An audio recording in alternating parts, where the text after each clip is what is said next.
যখন ভগবান কুকুরকে সৃষ্টি করলো তখন বলল, তোমাকে মানুষের দরজায় গিয়ে পাহারা দিতে হবে ও ঘেউ ঘেউ করতে হবে, এর জন্য আমি তোমাকে 20 বছর জীবন দিচ্ছি। তখন কুকুর বলল, প্রভু আমার জন্য 10 বছরই যথেষ্ট, 20 বছর বেঁচে আমি কি করব? ভগবান বললেন, ঠিক আছে। এরপর বানরকে সৃষ্টি করার সময় বললে, তোমাকে মানুষকে হাসাতে হবে, তাদের আনন্দ দিতে হবে, এর জন্য তোমাকে 20 বছর জীবন দিচ্ছি। বানর বলল, প্রভু আমার 10 বছরই যথেষ্ট। ভগবান বললেন, ঠিক আছে। তারপর গরুকে সৃষ্টি করে বললেন, তোমাকে সারা জীবন পরিশ্রম করে তোমার বাচ্চাদের পালন করতে হবে এবং মানুষকে দুধ দিতে হবে, এর জন্য আমি তোমাকে 60 বছর জীবন দিচ্ছি। গরু বলল, প্রভু 60 বছর বেঁচে আমি কি করব? আমাকে শুধু 20 বছর দিন।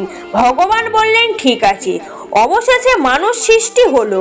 ভগবান বললেন, আমি তোমাকে 20 বছর জীবন দিচ্ছি, সেই সময় তুমি খাবে, পান করবে এবং আনন্দ করবে। মানুষ বলল, প্রভু এই 20 বছর তো খুবই কম।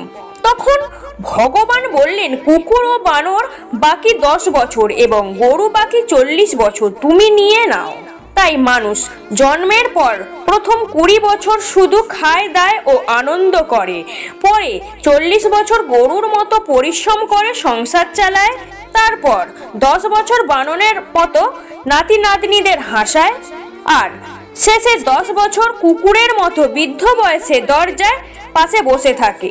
এই রকম ভিডিও পাওয়ার জন্য চ্যানেলটিকে সাবস্ক্রাইব করুন, আমাদের সঙ্গে থাকুন। ভিডিওটি ভালো লেগে থাকলে লাইক, কমেন্ট, শেয়ার করতে ভুলবেন না।